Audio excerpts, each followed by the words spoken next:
Welcome to this lesson. This lesson is based on example problem 19.1 from Fundamentals of Traffic Crash Reconstruction Volume 2 by Daly, Shigemura, and Daly. I highly recommend this book for any accident reconstructionist. You can find the book at the IPTM web store online. In the problem, we have two vehicles that are traveling in opposite directions on a two-lane highway. Here we have vehicle 1 and here we have vehicle 2. Vehicle 1 is a 1986 Chrysler LeBaron traveling southbound. Vehicle 2 is a 1988 Ford Escort, which is traveling northbound. Vehicle 1 is said to have drifted over into the oncoming lane, thereby causing a head-on collision with Vehicle 2.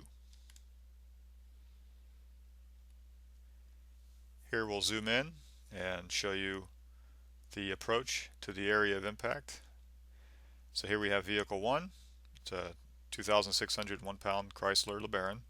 Here's Vehicle 2, 2,222 pound Ford Escort. They collide in a roughly head-on configuration. The two vehicles are carried over south of the area of impact a short distance. The Chrysler goes about 19 feet and the Ford goes about 11 feet south of the area of impact, and they finally come to rest. Here we have a close-up of the vehicles at rest.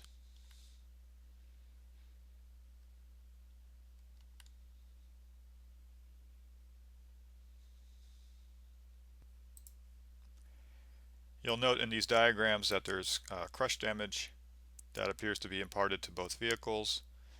This was done for the sake of the diagrams using the technique you can see in one of our videos on crushing vehicles on the vCRASH Academy site.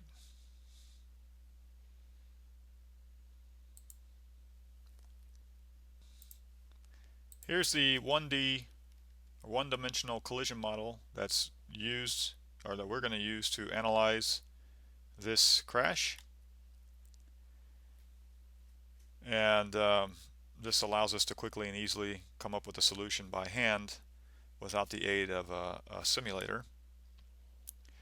So what we're going to do is constrain our vehicles to move on a single axis. We'll call it the x-axis, and you can see that the x-axis direction is running from right to left.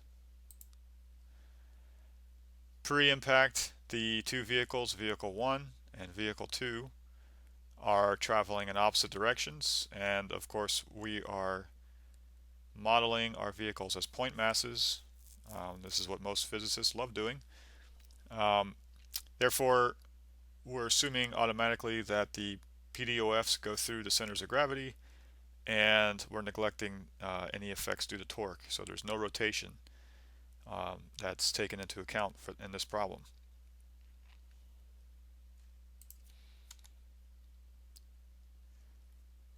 Because the x-axis is running from right to left in the way we set up the problem, that means that vehicle 1's initial velocity is positive and vehicle 2's initial velocity is negative.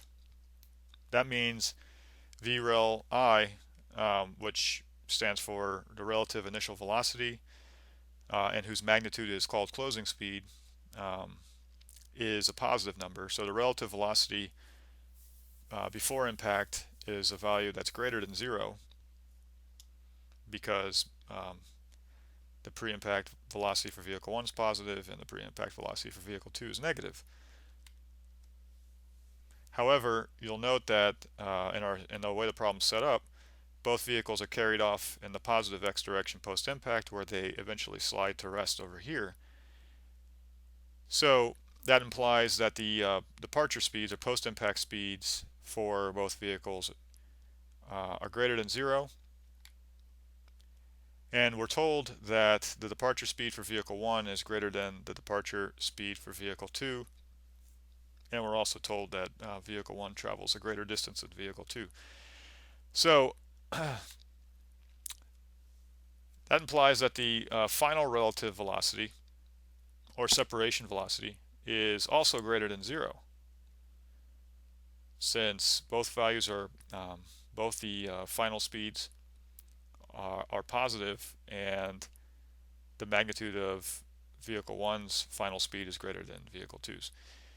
So what that means is, since the coefficient of restitution for this collision model is simply given by the negative of the ratio between the final to initial relative velocities, that coefficient must be less than 0, since both the final and initial relative velocity quantities are both greater than 0.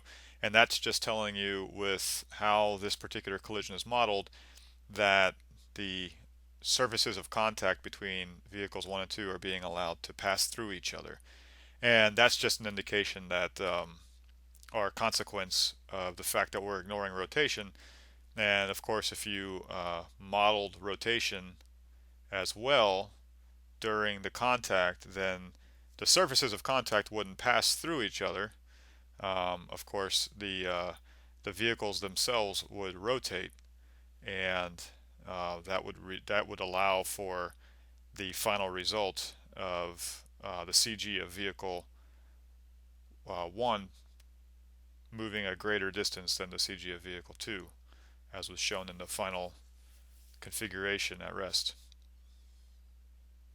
So in the problem, we're told that vehicle 1 traveled 19 feet post-impact and vehicle 2 traveled 10.75 feet post-impact. And assuming both vehicles underwent frictional forces as they slid to rest, one can then calculate the implied post-impact speeds for both vehicles. And we're given the post-impact speeds for each. So for vehicle 1, we're told the post-impact speed is 15.69 miles per hour. And for vehicle 2, we're told the post-impact speed is 11.8 miles per hour. And we're also told that the asphalt tire coefficient of friction was measured to be 0.72. If you plug in both the post-impact speeds for vehicle 1 and vehicle 2 and just work backward, given the distances over which they both slid to stop, you can calculate the implied coefficient of friction or drag factor for each vehicle, and you get consistent results of 0.43. And this makes sense because we're told both vehicles had their front wheels locked up, which is believable given the extreme extent of crush damage observed on the front ends of both of those vehicles. With the post-impact speeds for both vehicles, we can then calculate the separation velocity, or final relative velocity, for the collision. So that's given by 15.69 minus 11.8 miles per hour, and that gives us the final value of 3.89 miles per hour for the separation velocity, and that again is a positive number. In this problem, we need to use our crush profiles along with the crash-3 algorithm to calculate the impact closing speed.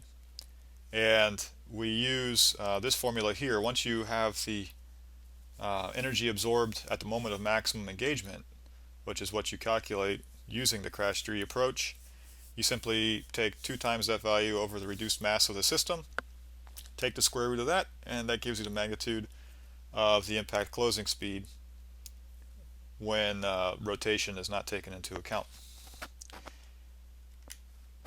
You can find derivations for this equation in both Daly's book and at this reference right here, which is a paper on archive.org.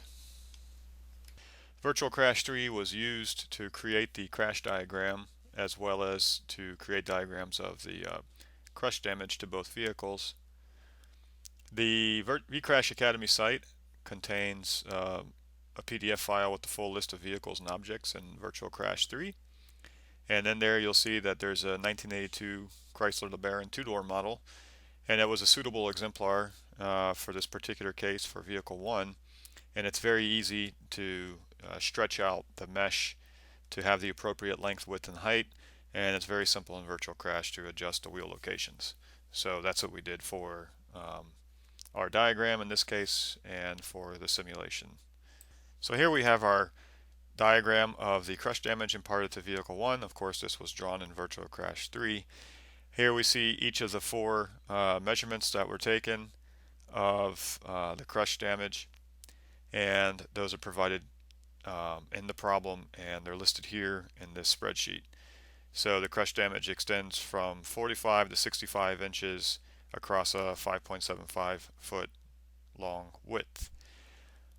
In the crash tree algorithm, one simply connects the individual damage measurements by linear functions, so you're using linear interpolations between crush measurements, and that gives you a piecewise continuous functional form for the permanent crush as a function of distance along the width that you can plug into this integration. And you turn the crank and you finally get out a formula that gives you the energy absorbed at maximum engagement given the set of discrete measurements that one makes. And here you see in the case of this piecewise continuous linear function, you have terms that are linear in the crush measurements, and you have terms that go as a square of the measurements, as well as these various cross terms. So this is what I call the continuous approach. The alternative to that is to use a simple discrete model, where you simply take the average crush damage between neighboring points. You assign it to each of the bins that are made, and you just add up the individual energy contributions from the crush damage in each of the bins, and it's a nice way to approximate the continuous model, and it's a lot faster to write down. You can do it on a napkin. So here we see in zone 1, for example, which is right here, the crush damage for that zone, or that would be associated with that zone, is simply the average of the 2 measurements that were made of 45 inches each. For zone 2, which is here, the middle zone, it's simply the average of 45 and 55 inches. And for zone 3, which is 60 inches, it's simply the average of 55 and 65. And for each of those zones, you would calculate the associated energy that was absorbed at the moment of maximum engagement individually, and then add them up at the end. And you could see that the result between the continuous model, where you're using the linear interpolations between crush measurements, and the discretized model is very close. It's on the order of 10%. So here is a picture of a 1988 Ford Escort, which is our vehicle 2 for our problem. Using the vehicles and objects list that's in the vCRASH Academy site, we were able to find a reasonable exemplar for this type of vehicle, and that was given by a 1989 Ford Fiesta. Again, using the geometrical data from the subject vehicle, we were able to stretch and deform the Fiesta to give a reasonable match to the subject vehicle, and it's easy enough to move the wheel positions around in virtual crash 3. We can even move the wheel wells in the mesh to match the position of the wheel positions for the subject vehicle, and that takes minutes in virtual crash, and that's all explained in the user's guide. So here's a diagram of the crush damage on vehicle 2. In the problem, we're given a 2-point crush profile. So one point is at 43 inches, and then the other one is at 48 inches. And the usual approach in crash 3 is to do, again, a simple linear interpolation between measured points. And when you have that piecewise continuous function of linear interpolations, you put it into this integration, which then gives you out the energy absorbed at maximum engagement. And in this case, one gets this functional form that has linear terms in C1 and C2, and second order terms, and then cross terms once again. So the alternative to this is just to use a discretized model, which is nice in this case because there's only a single zone, which you can take the average of the 2 crush measurements, and that would serve as the average crush across the full zone, and then you simply plug it into this formula here and then get out the energy absorbed at maximum engagement. So in our spreadsheet again, here are 2 points that were given, 43 and 48 inches, and here's the corresponding energy absorbed at maximum engagement for the continuous model using that 2-point linear fit interpolation model. And we see we get on the order of 320,000 foot-pounds. The alternative approach, which is to use this discretized model, gives a very similar value for the energy absorbed at maximum engagement. The two are have a percent difference on the order of 0.1%, so quite nice agreement between the two approaches. So once we have the energy absorbed at maximum engagement for the two vehicles, again we can just add them up and then use this formula here to get the magnitude of the closing speed for the impact. And here in the spreadsheet we're showing the total energy absorbed at maximum engagement for the continuous case and the discretized case. So we're on the order of 700,000 foot-pounds, which implies that the closing speed for impact is on the order of 132 miles per hour. And those estimates are different by on the order of 0.05%. So obviously we have excellent agreement between the two approaches to the crush energy based calculation. So now that we have our closing, now that we have an estimate for our initial closing speed, which is just equal to the difference between the ground speeds of vehicle 1 and vehicle 2, and we know that's equal to 132.35 miles per hour, and we already had our estimate for the separation speed between the two. We can now finally solve for what the value of the coefficient of restitution must be. We already previously discussed why that had to have been a negative value, and here we can actually quantify it. So plugging in the relative velocities before and after impact, we get that the coefficient of restitution must be equal to negative 2.94%. With a few lines of algebra, it's easy enough to now solve for the delta V for vehicle 1 and for vehicle 2. So for vehicle 1, of course, the delta V is just equal to the difference between the final and initial velocities, and you can solve for that in terms of the coefficient of restitution and the impact closing speed. This is actually quite a famous, well-known formula in accident reconstruction. So plugging in all the numbers, you finally get that the delta V for vehicle 1 is negative 59.18 miles per hour. Of course, it's negative because the delta V is pointing in the negative x direction, since vehicle 1 was originally traveling in the positive x direction. For vehicle 2, we have a delta V of 69.27 miles per hour. That's in the positive direction because vehicle 2 was moving originally in the negative x direction.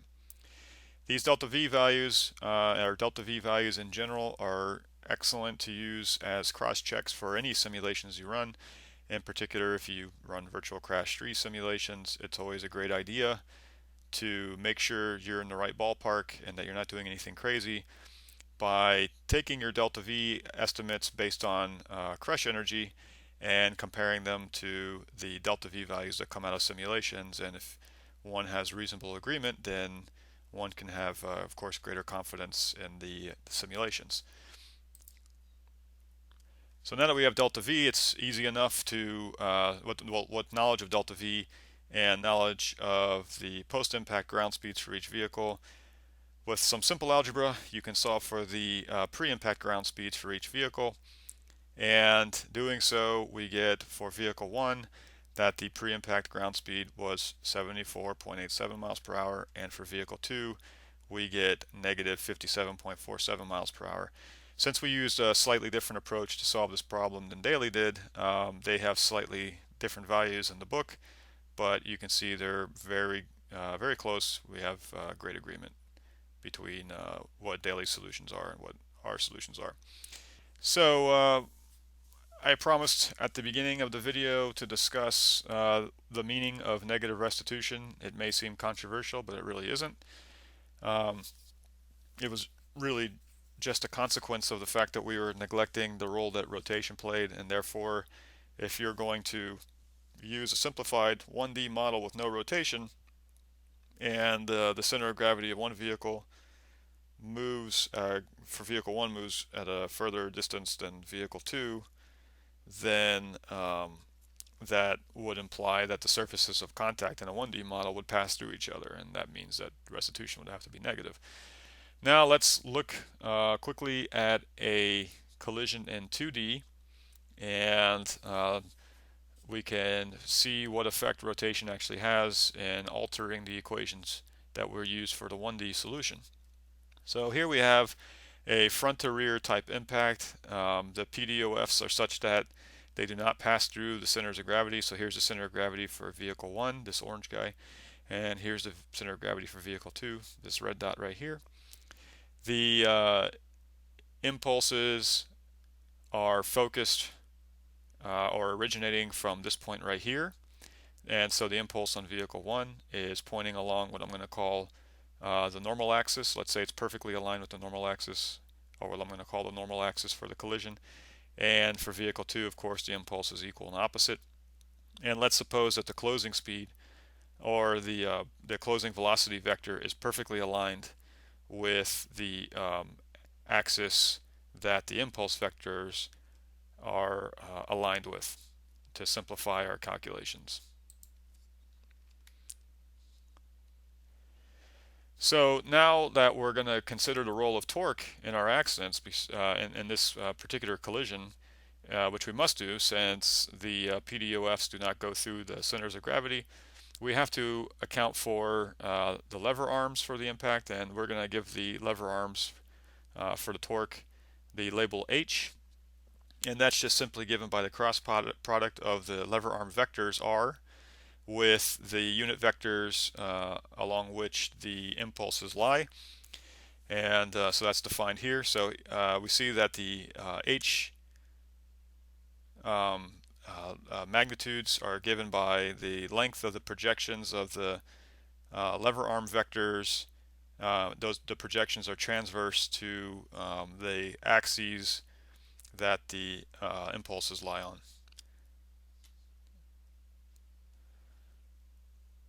So we can rewrite our estimate for the impact closing speed, and this is vrel I, the initial relative velocity, projected onto the normal axis. And as I said before, we're just going to assume that the impact closing velocities or closing velocity vector is already aligned with the in-hat axis. So the magnitude of this is just equal to the closing speed. And now, instead of reduced mass in the under the square root, we have an effective reduced mass, and that effective reduced mass is going to account for rotational effects, so it's going to automatically account for the torques in this impact. So we have to calculate the effective masses, and the effective masses are given by the product of these gamma factors times the mass of each vehicle. The gamma factors are defined down here. These are pretty well known in accident reconstruction. They use the radius of gyration along with the lever arm magnitudes, and gamma basically runs between 0 and 1. Gamma is 0 for cases where you have infinitely long lever arms, and it's equal to 1 for cases where you have no lever arms, which would be equivalent to the 1D case. The other ratio I'm going to look at is already here. It's big gamma, capital gamma, and that's going to be equal to the ratio of the effective reduced mass for the system over the reduced mass.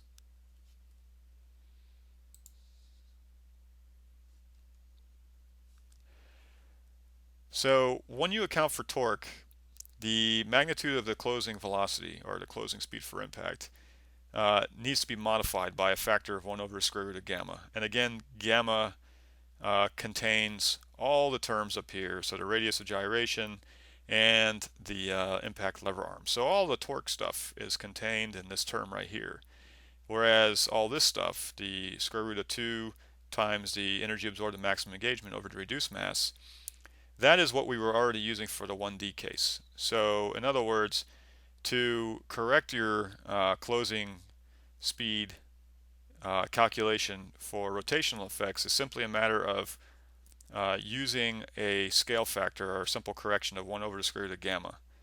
And by multiplying your original closing speed estimate by that term, 1 over square root of gamma, you can correct your calculation to account for rotational effects.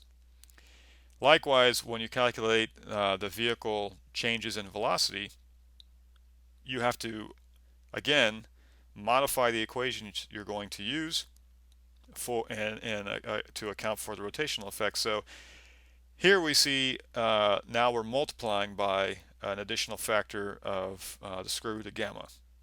So 1 plus restitution times this ratio of reduced mass to vehicle mass times the impact closing speed. That's all stuff that was contained in the 1D collision model, so we're already used to using that. And again, these V star rel in, those would be the closing speed estimates were there no torque, and that's what we were using in the 1D case already. But one has to multiply by this factor of square root of gamma to account for rotational effects.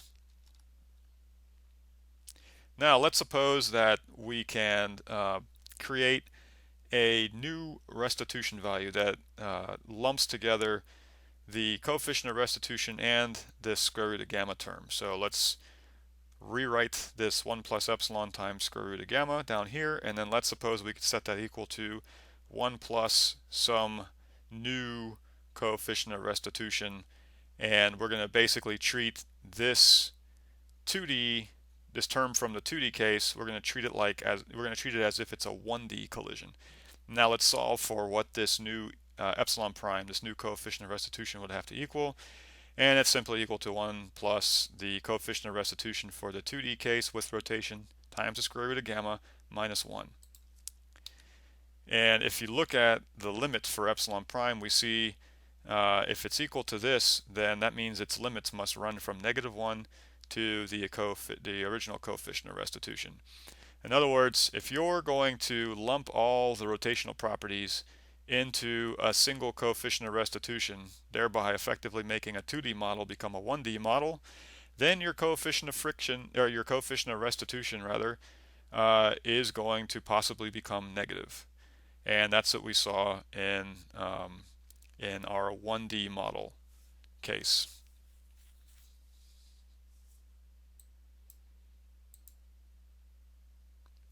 Now we saw in this example here that by definition or by construction, I fixed the normal axis to run parallel with the closing velocity vector. In general, that's not going to be the case, and in fact in Virtual Crash 3 here I'm showing a contour view from the simulation of the subject case, and I'm showing the contour view so that we can see through it and look at the impulse vectors and some other things. The orientation of the normal axis is going to be dependent upon how the bounding boxes of the two vehicles overlap at impact. The collision event in Virtual Crash begins when the bounding boxes touch, and then depending on the depth of penetration time parameter, that's a setting in the auto EES data container in Virtual Crash, the vehicles will continue to move into each other so that their volumes overlap.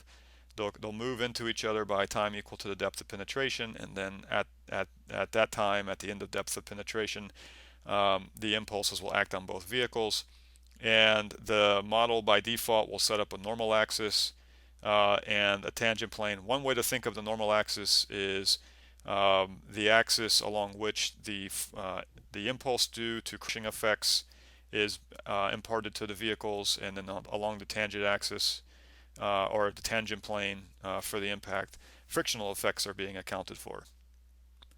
So it's not quite, in general, when you simulate in Virtual Crash, you're not going to see these ideal cases. You're going to see cases like this where the normal axis for collision is pointing in some, not random direction, but some direction that has to do with the impact geometry. And here I'm just drawing our two subject vehicles colliding into each other with that normal axis and tangent axis or tangent plane drawn. And then here we have these red vectors for the lever arms. Here we have our Virtual Crash 3 simulation that was used to generate those diagrams shown at the beginning of the presentation. We have a few different drawing modes to choose from. Here's the contour mode. I'm going to switch to smooth and textured. Now, one of the things I would like to do is to first reproduce the results from the one-dimensional calculation. And so what I'm going to do is first position the vehicles. You don't have to do this, but I want to position the vehicles to be just touching. So just at the moment when the vehicle meshes barely overlap, just at the start of overlap. Of course, they'll continue to drive forward for a time equal to the depth of penetration parameter, and then at that point, that's when the impulse vectors will be imparted to both vehicles. Now what I want to do is I want to rotate vehicle 1. I did a right click to bring up the fast control menu, and I'm going to rotate it so that its orientation is 180 degrees, and I want to set it at the same Y position as well, I want to set the two vehicles at the same Y coordinate. That way I can be sure that the impulse vectors will go through the centers of gravity for both vehicles. So using the left side control panel, I can access the XYZ position of the center of gravity of both vehicles, and that's under the position local menu. And I'm just going to copy and paste the Y value for vehicle 1 and use that for vehicle 2. So now they're aligned, and the orientation of the heading of both vehicles are 180 degrees away from each other. So, and we also have them touching.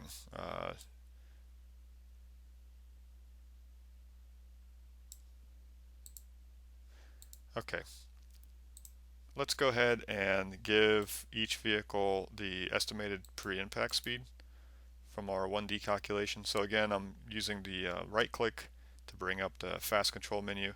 I could also use this fast control icon right here and just left click and drag, or I can use the left side control panel, and under dynamics you'll see the inputs for velocity and heading and so forth.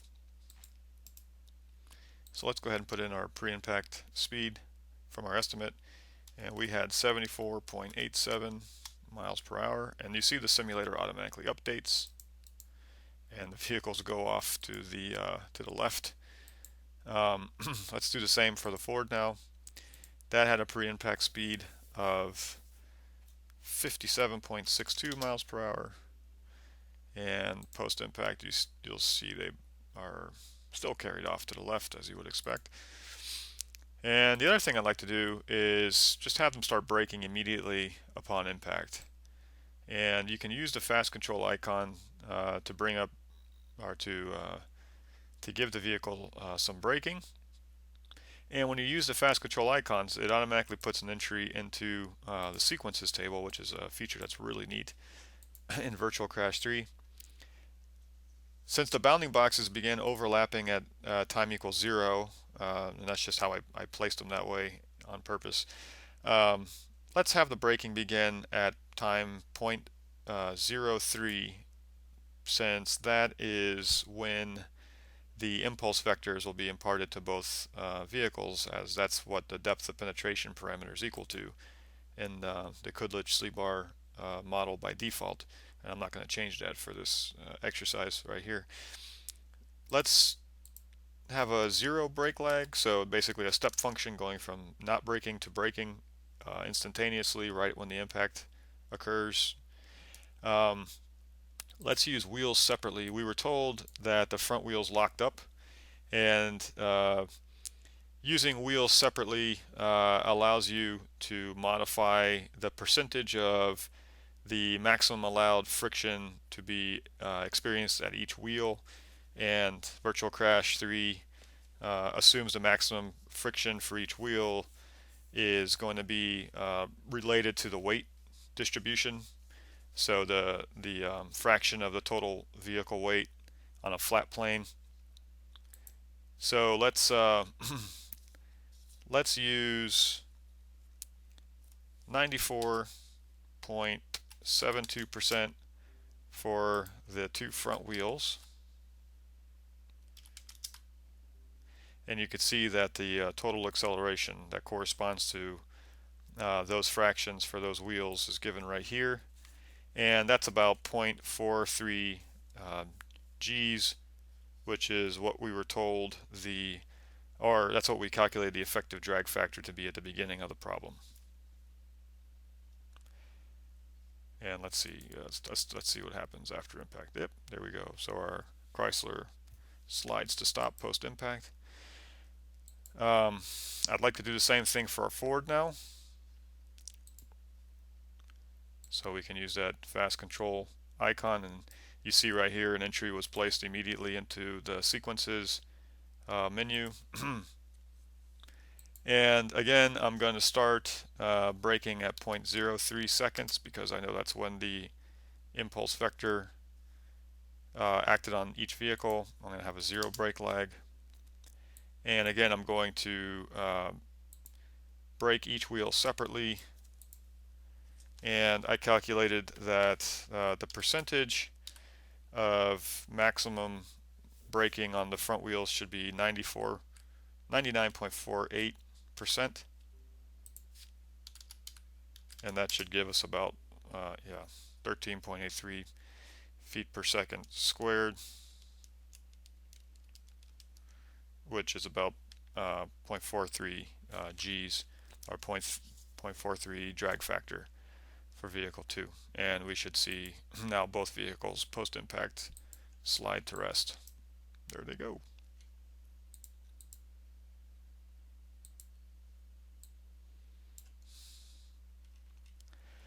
So now we want to examine how the final velocities and delta V's compare to our 1D calculation. And we can get access to all that by, there are a couple of different ways to read off the velocities of the vehicles. We could either use this display down here and then just scroll over the interpositions, and we could do it that way. We've shown a number of videos where we do that for the trial version. You could make a graph using the diagrams feature, or you can print a report using the report dynamics feature. I'm going to use the auto EES data container and just read off what the values were. This shows you the values just at the moment before and just at the moment after impact. And here you can see the default parameters that were used by the Kudlich-Slebar model. So here's that depth of penetration parameter, which is 0.03 seconds. So that's a typical average for a vehicle versus vehicle impact. It's a way of modeling the depth of crush at the moment, the equivalent moment when you would say that the impulses were all at once imparted to each vehicle, and that could be modified as needed. Here we see a coefficient of restitution by default is 10%, and you can adjust that up or down. It could go positive or negative. So for the Chrysler, we expected a post-impact velocity of 15.69 miles per hour, and we get way below that. As we can see, it's 7.9 miles per hour here. And for the Ford, we expected a post-impact velocity of 11.8 miles per hour, and down here we see it's 20.71, so way different. So what the heck is going on? Well, what's going on is that the coefficient of restitution is 10%, and we calculated that in order to get the post-impact motion that the problem described, we required a negative 2.94% coefficient of restitution. But the consequence of that for a 1D case is that the surfaces of contact must pass through each other post-impact.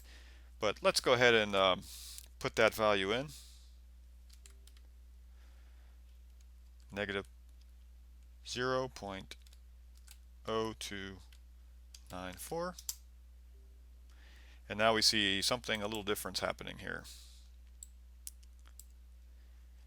Each of these blue cones is telling you that there is a subsequent collision event.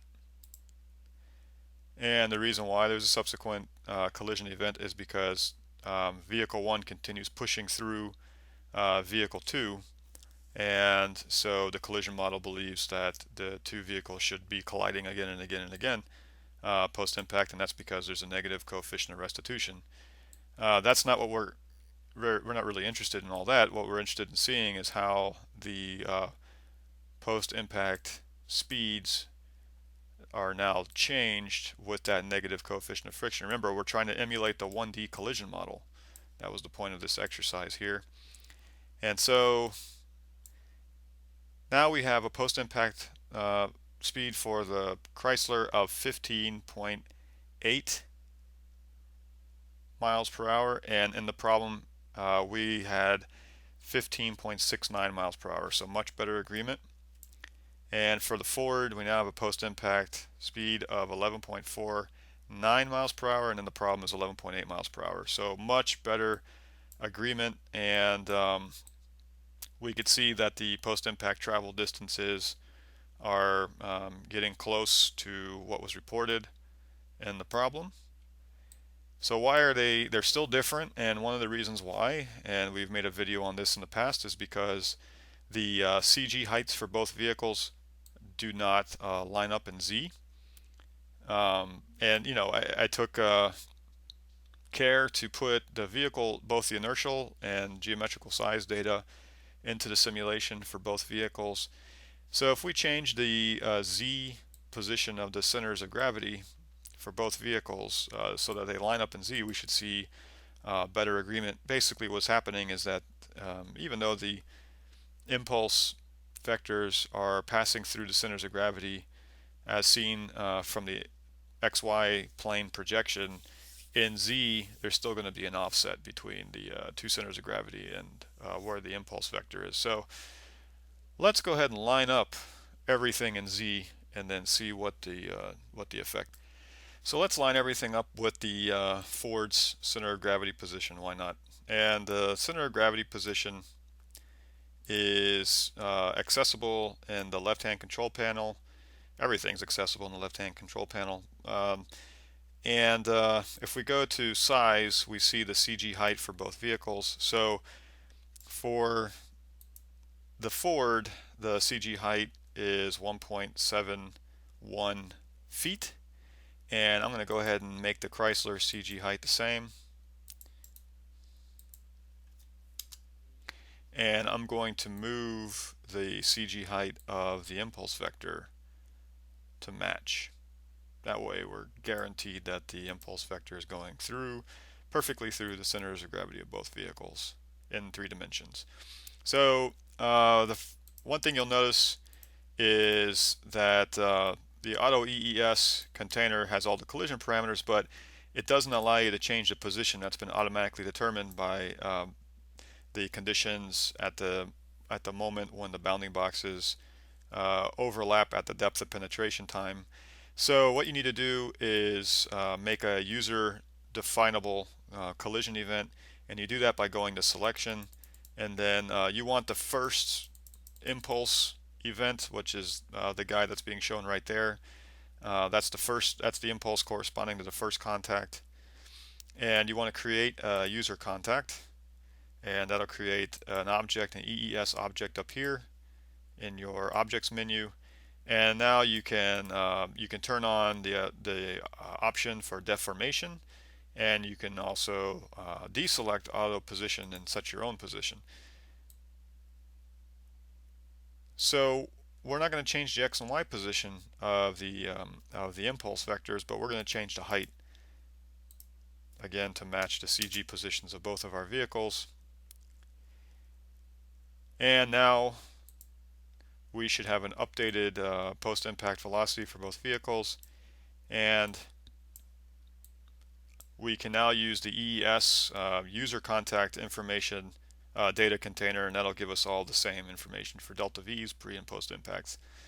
So now we see for the Chrysler, we have a post-impact speed of 15.625 miles per hour, whereas in the problem it was given as 15.69 miles per hour. That's much better agreement. And for the Ford, we have a post-impact velocity or speed of 11.73 miles per hour, and in the problem we were told it was 11.8 miles per hour. So just excellent agreement. Now that the impulses are going through the centers of gravity, we see that things are behaving as expected. I'm going to do a quick calculation, and we see we have a percent difference on the order of 0.5% between our analytic solution on paper for the 1D model and what Virtual Crash 3 is doing. So hopefully that's acceptable to you skeptics out there. So now we've shown that we can match or model our 1D collision model on paper with the Virtual Crash 3 simulator by just making sure that all the pre-impact parameters are of the same values, including the negative coefficient of restitution. But in reality, that's not how we're going to simulate a car crash case. So one approach is to use something like this 1D collision model to get some initial estimates for pre-impact speeds, and then using those pre-impact speeds in a full 3D simulation, you can get going and refine your estimates from there. So start with the 1D based estimates and then move to your 3D simulation and then refine your results to match your scene evidence. So in this particular case, it would be we would iterate over a reasonable set of parameters until we got what we thought was a fair estimate of the pre-impact configuration and post-impact motion where both vehicles wind up at their points of rest, which was directly measured at the scene. So let's look a little bit at the process of refining an actual 3D simulation. We rolled back the simulation so that the centers of gravity were placed back where they were originally before we forced them to line up in Z, and we got rid of the user contact. So now we're back to using the auto EES or the automatically determined collision parameters. And by default, again, the depth of penetration is assumed to be 0.03 seconds. That is, the vehicles are allowed to overlap for 0.03 seconds after their bounding boxes begin touching, and that's a way of approximating the extent of the crush damage when one could say that, or one could approximate the collision forces as being interchanged instantaneously. The coefficient of friction, we should let's make that a positive value, since of course the surfaces of contact aren't really going to pass through each other. So let's change that to 5%. So the depth of penetration and coefficient of friction and coefficient of restitution are three parameters that you would obviously use and tune in order to get a reasonable match to your subject accident. We know that vehicle 1 came in at an angle and its heading wasn't lined up along the same axis as the Ford's heading, and so you can adjust its pre-impact position, and you can see, of course, the Virtual Crash 3 simulator quickly updates the results to let you see what's going on. That's one of the beautiful things about this simulation tool, is you don't have to keep pressing stop and play over and over again as you try different parameters. As you change the parameters, the simulator updates in real time and lets you see exactly what the consequence was or is of the new conditions, the new impact conditions. And so you can see I'm already, without doing much, I'm already sort of getting close. I have some rotation, and the vehicles are almost winding up where they should. You could change the again, the coefficient of restitution,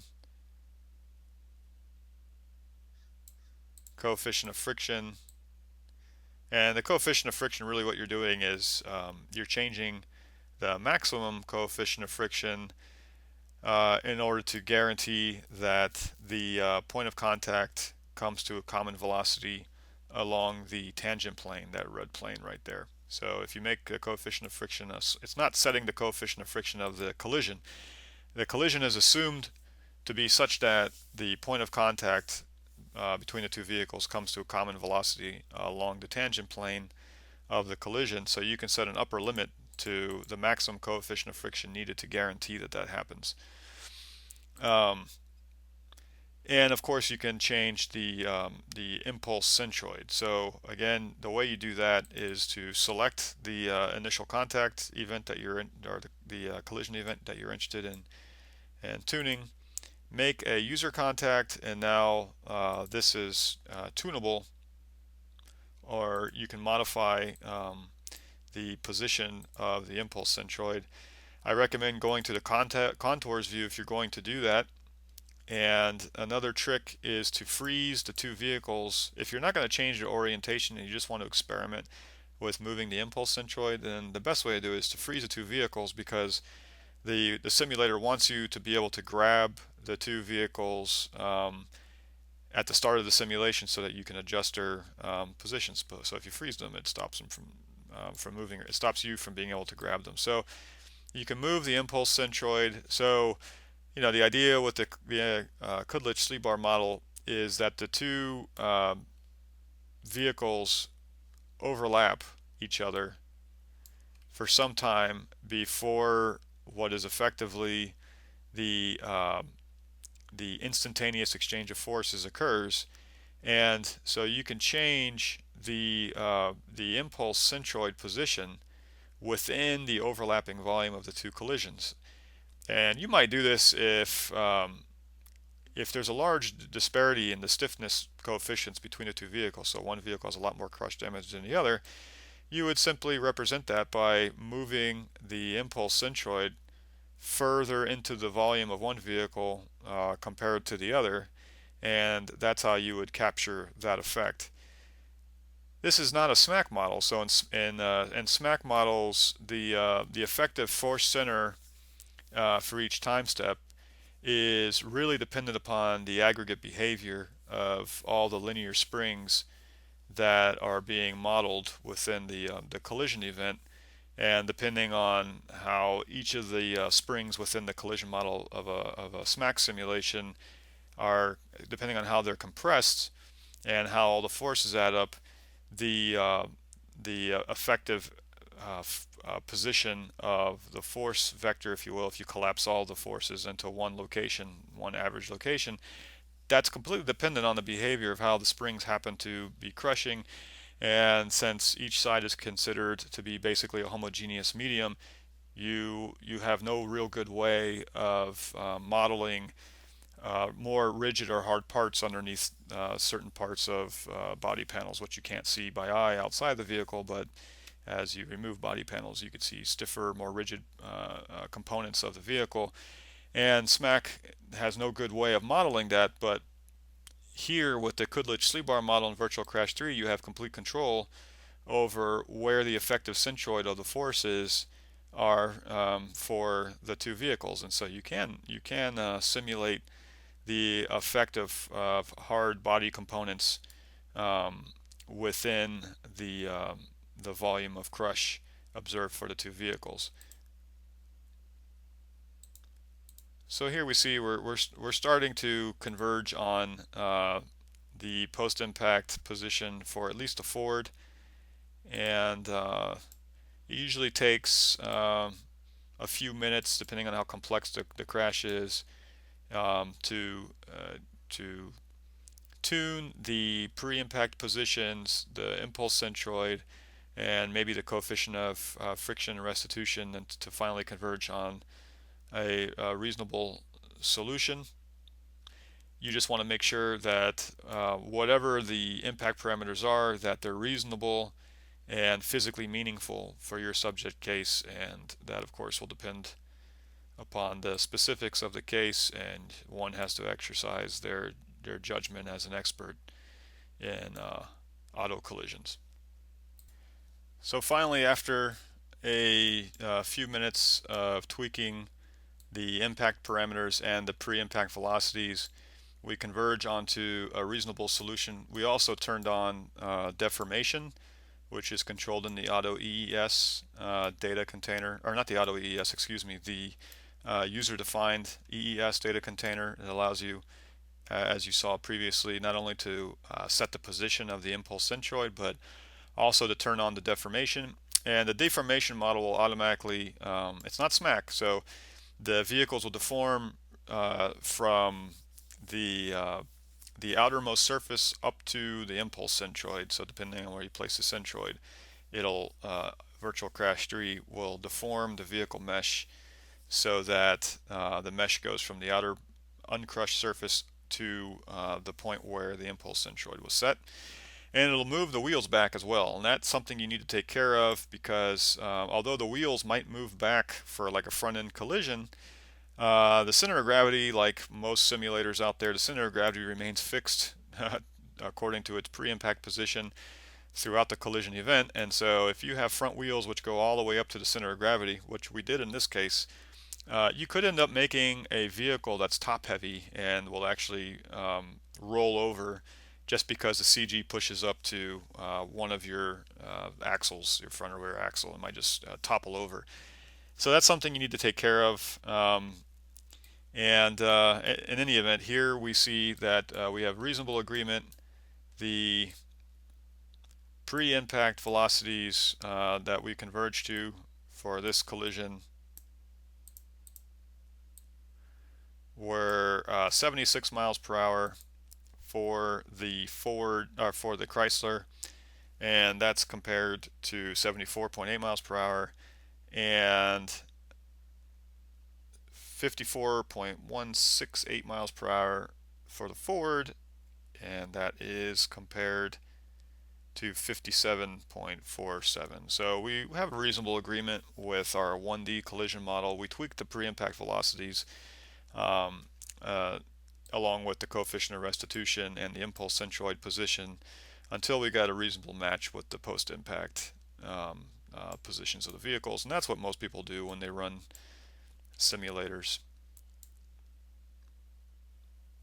Finally, we see we have a delta V for vehicle 1 of 59.376 miles per hour, and that's compared to 59.18 miles per hour that resulted from our crush base calculation in 1D.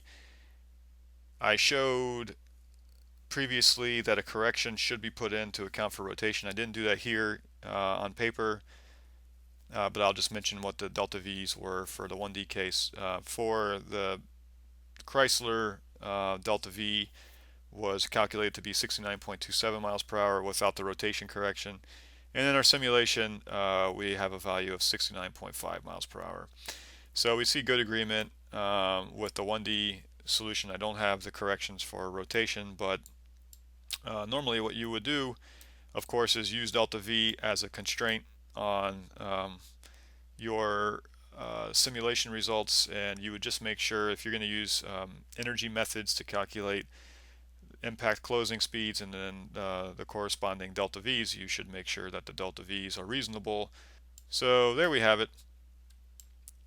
Virtual Crash 3 is a great product. It uses rigid body dynamics for its default collision model between vehicles. It's very easy to correlate the Kudlich-Slebar rigid body dynamics calculations with what you do on paper using standard accident reconstruction methods.